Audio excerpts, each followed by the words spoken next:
Afternoon, everyone.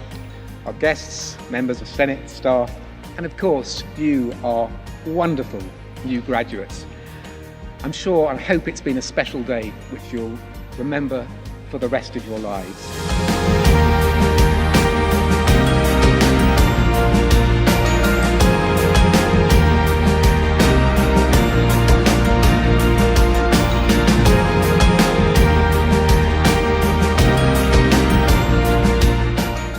So, as you can see, you're a member of a university that's a world leader in technology, in innovation, and in helping people to learn.